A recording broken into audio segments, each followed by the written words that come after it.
Arthur comes running back. He sees that Theo is sitting on the bench holding his neck, and he's accompanied by some other DC officers.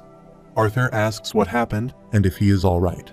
Doradria says that he got whacked in the back of that thick skull of his, that's what. Theo says it's more than that. If he just got whacked, he wouldn't have been knocked out.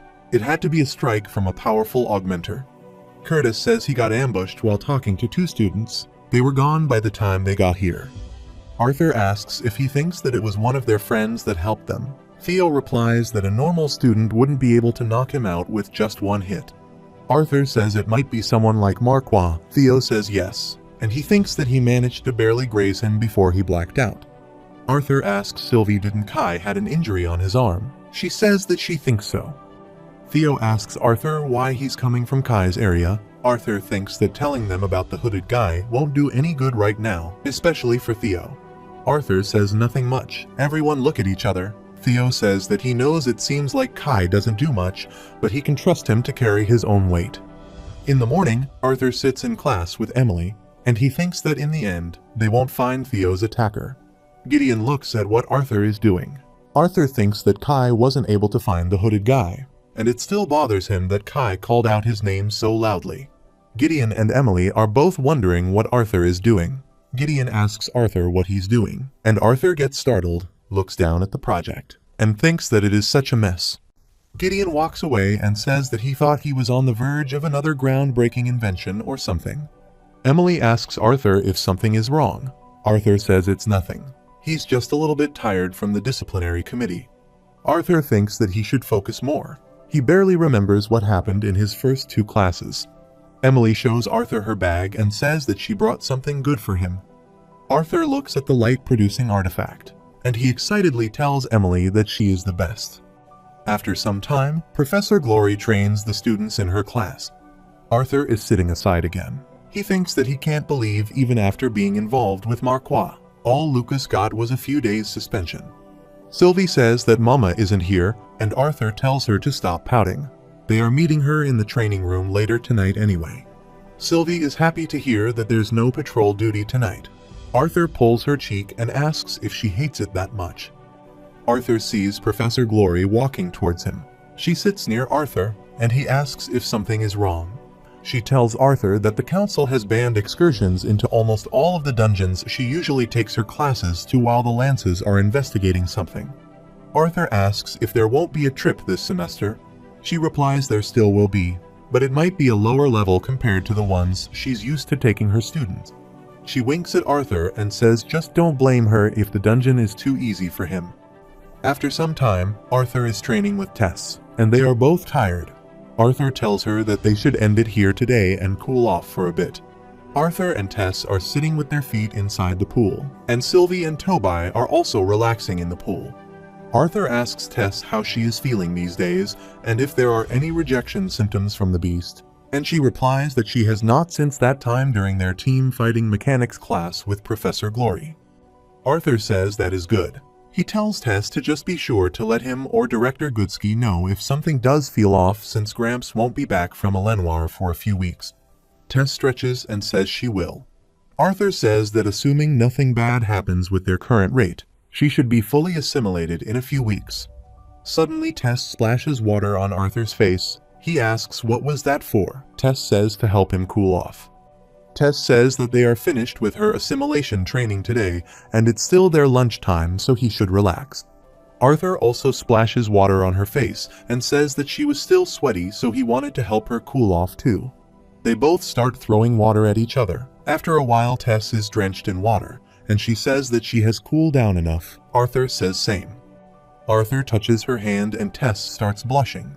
Someone tells them that it looks like they are having fun. Tess quickly pushes her hand away. Arthur looks back, and he's shocked to see Director Goodsky there, and she looks injured.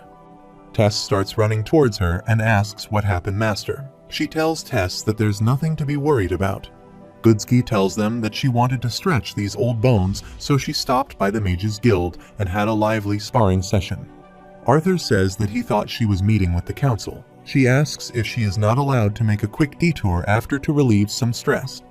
Tess tells her that she shouldn't push herself so hard to the point of getting hurt like this. Goodsky puts her hand on Tess's shoulder and says that she will keep that in mind next time. Goodsky tells Arthur that his next class is starting soon. She hopes that he doesn't mind them using the training room for their lesson tonight. Arthur says not at all. He waves them goodbye and tells them not to overdo it. Tess waves back and thanks Arthur. Arthur thinks that Goodsky is definitely hiding something. He comes out of the room and thinks that it's not his place to pry. In the morning, Arthur is yawning in the class. Elijah asks how late did they get back last night. Sylvie is also sleeping on his head. Arthur says that he doesn't know. He asks what club he's joining this time. Elijah replies the Chain Casting Research Club. There are a lot of girls there. Arthur asks if he was deprived of love in the past life or something. Elijah tells him to shut up and says that he is the weird one. He says that they are in their prime time and exploring relationships in the sweet setting of the academy is the best. The professor tells him that he would love to hear more about his flowering pursuit of love, and he asks if he may continue teaching his class. Everyone starts laughing at Elijah, and he's embarrassed. The professor tells everyone that they may know about what happened to their fellow classmate a few days ago. In light of this most tragic event, he feels it is imperative that he teach them the dangers of wielding this power that many of them have taken for granted, while many of the best mages and medics are working together to find out exactly what had caused Marquand passing. What they do know is that he had used magic far too powerful for his body to handle. He says that all of them are aware of the dangers of overexerting their mana core, much like any other muscle in their body, and that too much strain will cause injuries, sometimes permanent and sometimes fatal. A student says that she heard that Marquand was still alive after his backlash. She asks if he shouldn't have survived with the help of some mana recovery elixirs. The professor says while that is true in most cases, there are exceptions. He's only saying this to cover all bases and to warn them of the dangers. External aids that forcefully boost mana reserves often come with a host of side effects, one of which is excessive mana leakage of the core.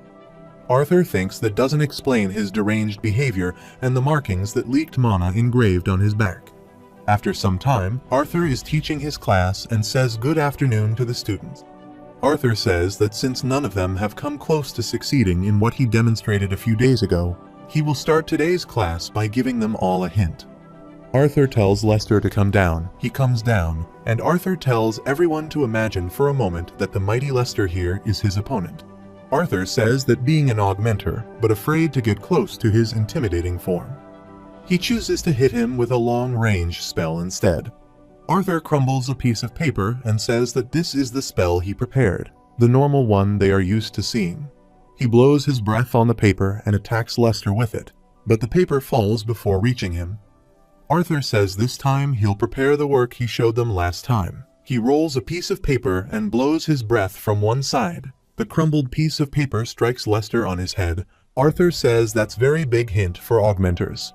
Meanwhile, at the floating castle, Lance Baron and Lance Aaliyah are sitting in a meeting room. Aaliyah says that she thought that her next mission would be to help Lance Aya in Elenoir. She asks Baron if he knows why Lance Vere called them here. Baron says that it has to do with something he found in a dungeon on the outskirts of the Beastglades. Aaliyah asks what did he find. At the same time, Vere enters the room and sits down at the table. Lance Vere tells Aaliyah that she will skip the formalities. She tells her the reason the council have decided to withdraw her from her mission in Elenoir with Aya is because they have recently discovered signs in the deepest levels of some dungeons, traces of mages not from Dicathan. Lance Aaliyah is shocked to hear that. She gets up and says that, to her understanding, it was barely discovered that another continent even existed. Lance Baron tells her that just because they had recently discovered them doesn't mean it's the same for them. Baron asks Vere if the material has been confirmed. Vere replies that the piece of cloth he discovered was composed of mana beast fiber that either hasn't been discovered or isn't indigenous to Dicathan. Baron says that he sensed mana imbued into the fiber as well. Vere tells him that whatever spell form was woven into the cloth had been disabled as it was torn. Baron is disappointed to hear that. Vere tells Aaliyah that she has been brought here because of another matter. Aaliyah says anything she needs. Vare brings out a map and says there have been unusual sightings of titanic bloodworms seen by adventurers in different parts of the Beastglades. Aaliyah asks what was so unusual about their sightings. Vere tells her that piecing together all of the sightings and cross-checking with some Mana Beast behavioralists, it seems they've been deviating heavily from their usual tunneling patterns. While it may be a stretch, it's impossible not to connect the recent sightings of rabid Mana Beasts to the possibility of them being deep in the dungeons. Baron says that he has been leading the investigations in the Beast Glades. Aaliyah says that she would be able to cover a much larger range with her sensory magic. Vere tells her that she would be working alone so that her speed won't be impeded. It could be dangerous. Baron says that he will continue focusing on the deeper areas, but he's afraid that the titanic bloodworms are tunneling even closer to the lower-level dungeons closer to Sapin. Vere gets up and says they could wait for Micah to finish her mission in Darv and have the two of them go together. Aaliyah says no. The chances of the adventurers and students still out there running into danger will get higher the longer they wait. Lance Aaliyah tells her that she will start the investigations immediately. Meanwhile, Arthur opens the door and sees Prince Glader crash into the wall of ice. He gets up and furiously asks Cathal how he is crashing into ice any better than crashing into a wall. Theo tells him to focus and uses his gravity magic on him. Arthur thinks that it's still hard for him to grasp how to use gravity magic. Prince Glader says not this time and uses his fire spell to force Theo to fall back. Theo says nice trick, Prince. Suddenly, everyone stops. Kai is controlling everyone using his strings. He says that he hates to break their fight, but these are Claire's orders. Arthur is surprised to see him use metal attribute magic with no sound, and he can't sense it either. Arthur wonders how he's controlling the strings. Claire calls everyone to the table, and she says, as they all know, Arthur, Curtis, and she will be off campus on a trip to the Beast Glades for their class in a few weeks. So they will be reorganizing their patrol routes and partners to accommodate for the few days the three of them will be absent. She asks if anyone would like to volunteer for more patrol hours. Kai smiles and says that he'll take on a few more hours. It's not like he has friends or anyone to hang out with. Faerith proudly says that he also has no friends, so he will volunteer too. Claire says that is not something to be proud of. Kai uses his string magic to lift Doradria's hand, and Claire says that she didn't expect her to volunteer. Doradria is startled by it. Kai starts smiling and says that he hasn't had the pleasure of partnering up with Doradria for patrols yet. She says fine, but he's buying her food afterwards. The meeting ends. Arthur is walking down the stairs. Faerith arrives from behind and tells Arthur that while his knowledge of mana theory may be vast, he still needs to be careful out there in the wild. If he needs any advice, he will be more than happy to share the trials he has endured during one of his trips to the Beast Glades. Cathal tells him that she saw him getting his lunch stolen by a tree rodent once. Faerith starts yelling at her, and Arthur tells Sylvie that they should get out of there. Arthur asks Claire if she knows what kind of magic Kai uses. She says that he's pretty secretive about it. She just knows that the metal wires are pretty special as well.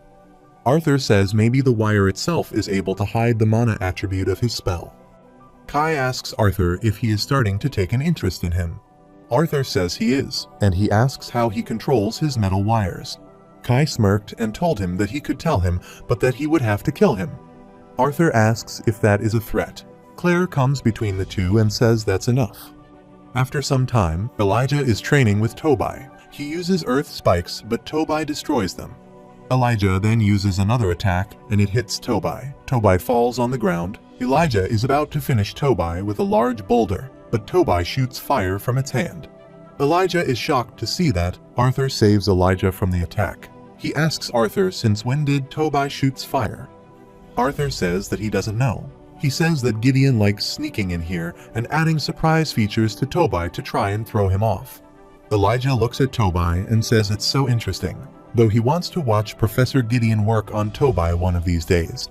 Arthur says that he didn't know he had an interest in artifice. Elijah tells him that he had an interest in it ever since he can remember, but it's just not as cool as being good with magic, so he never really took it anywhere. Arthur asks if he learned magic to be popular with the girls. Elijah is embarrassed and says maybe a little. Arthur throws a sword towards him and says even if he is a conjurer, he should learn the basics of melee combat. Elijah starts rushing towards Arthur and swings his sword. Arthur blocks the attack and asks if he learned sword fighting when he was little because he's very good.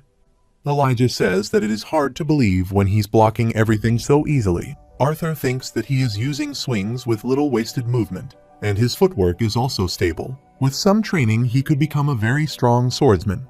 Elijah jumps to attack Arthur, but he quickly dodges and smacks him on the back. Elijah falls to the ground. He gets up and Arthur tells him that he lost his temper and swung wide.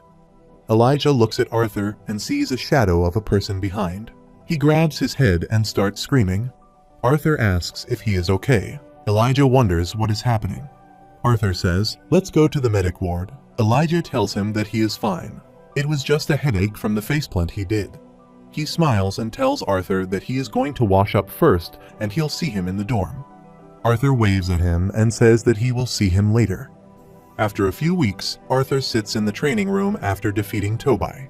Arthur thinks that even as they neared mid-cycle exams, it is hard to stay equally enthusiastic with all of his classes. Still, even with his skills as a mage growing with the help of Tobai and his teachers, he never forgot the real reason he ultimately decided to attend school. And because of that, the small moments in his everyday life with the people he grew to cherish became the thing he looked forward to the most when he woke up each day.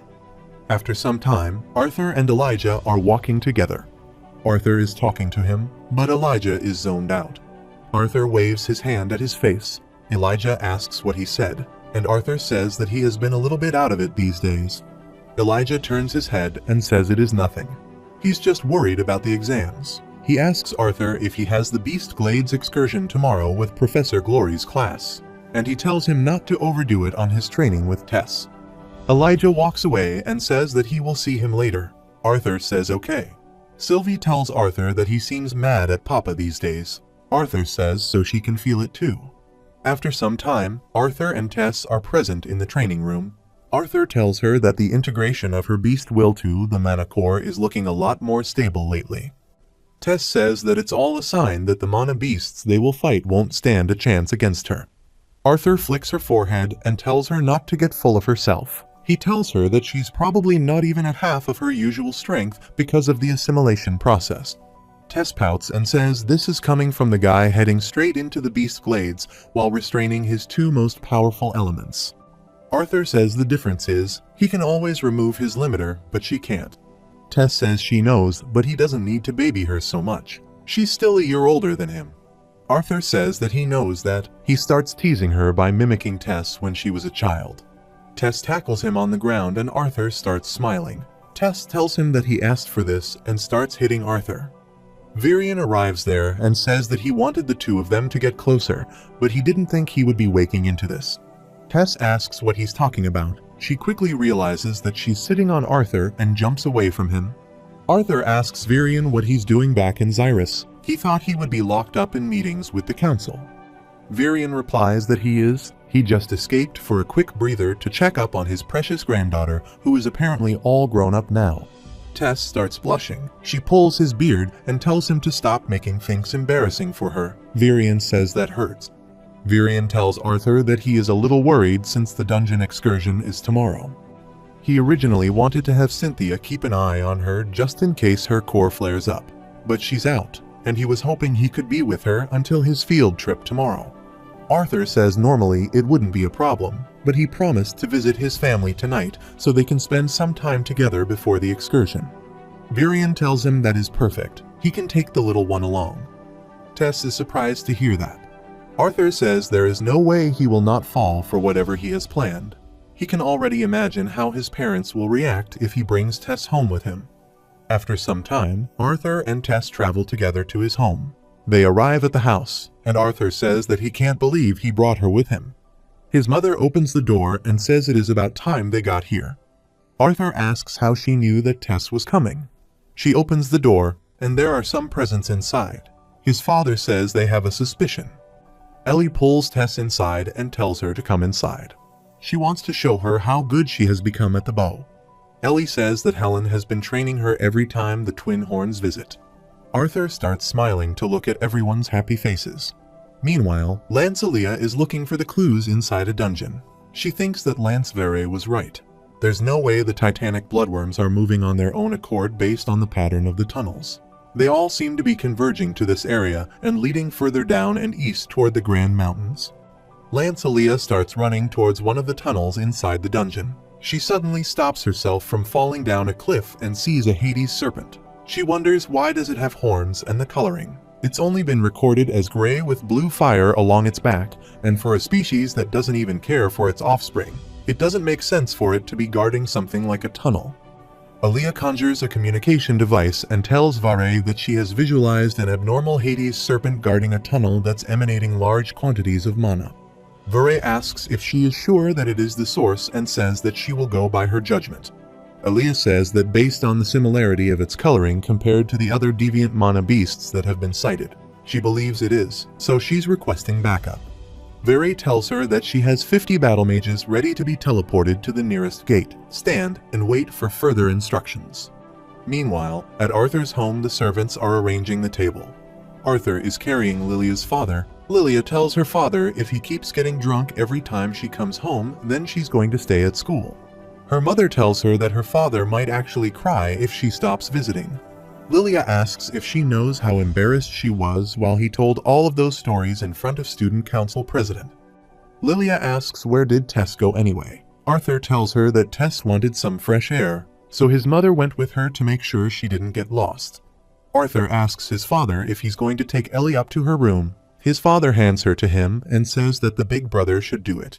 He smiles and tells Arthur that his sister has been asking when he will visit at least once a day, and he should tell her that he's leaving tomorrow morning. Tess is having a cup of tea with Arthur's mother, and they are sitting outside. Arthur's mother thanks her for coming today. Tess says that she had a lot of fun. Watching Lilia and Arthur's father was quite enjoyable. They start drinking the tea. Tess asks her if she is worried about Arthur heading into the dungeon tomorrow. She says of course. Tess says that even though she knows how Arthur is, she replies that even if Arthur was stronger than all the Lance combined, she would still be worried. Tess tells her that she doesn't need to worry because she'll protect Arthur just like he has protected her multiple times.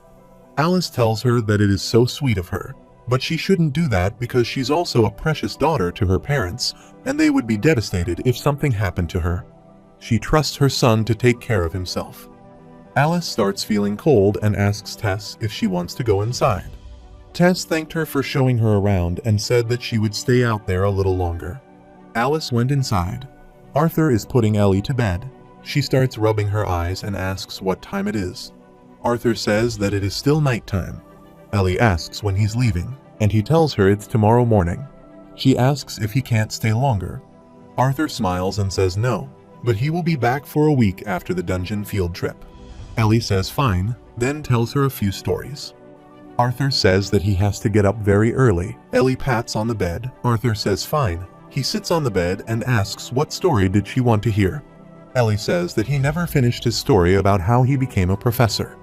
Arthur asks where did he leave it. He suddenly remembers and says Professor Geist's Ember Wisp spell couldn't be stopped once activated. So he stepped in and pulled Kathleen out of the way because she was defenseless. Ellie asks if he's taking about the daughter of Sapin King. Arthur says yes. Ellie looks disappointed and asks if he saved another princess. Arthur says that she makes it sound like he goes around looking for princesses to save on purpose. Arthur says that, anyway, after he had saved her, he had asked the professor to duel him instead. Ellie smirked and said that to impress the princess. Arthur pulled her nose and said that's not it. Arthur says, long story short, after he defeated Professor Geist, the director of Xyrus Academy reached out to him and asked if he wanted to be a teacher. Ellie asks if he accepted that easily. Arthur says of course not. He kept rejecting them until he got access to the part of the library with restricted access to only certain professors, and he also got a private training room.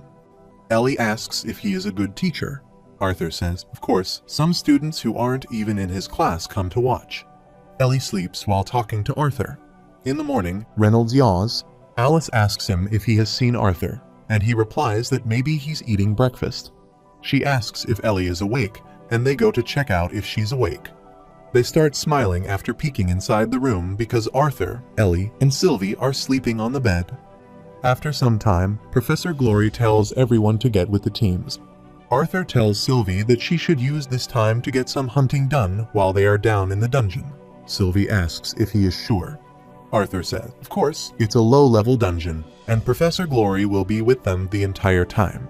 Sylvie jumps down from his shoulder and says just to let her know if something goes wrong. Arthur gives her a thumbs up. Arthur glances at Lucas and thinks that he can't believe Professor Glory grouped them together. Lucas is boasting in front of other students that he has been here many times. Everyone is impressed with him. Arthur says that he heard from an adventurer friend that he got his license revoked. Arthur waves at Tess. Lucas grabs his shoulder and asks if he is jealous of seeing his popularity. Arthur says that he just told the truth. Lucas gets furious and is about to punch Arthur, but a student comes between the two and says it is enough. They still have to decide on a team leader before they go inside. Lucas says of course it will be him. Everyone raises their hands and says they vote for Tesha. Tess is surprised to hear that and asks why she is. Arthur tells her that she already has experience with leadership as student council president, and she's a mid-range conjurer who can keep an eye on everyone. Another student says that if she's the leader, they can name their team the Queen and her Knights. Lucas clenches his teeth and says that they are all idiots. Glory tells everyone to get ready. She says that they all know each other's abilities already, so be sure to utilize the basic positioning and team tactics they learned in class. They start walking towards the dungeon.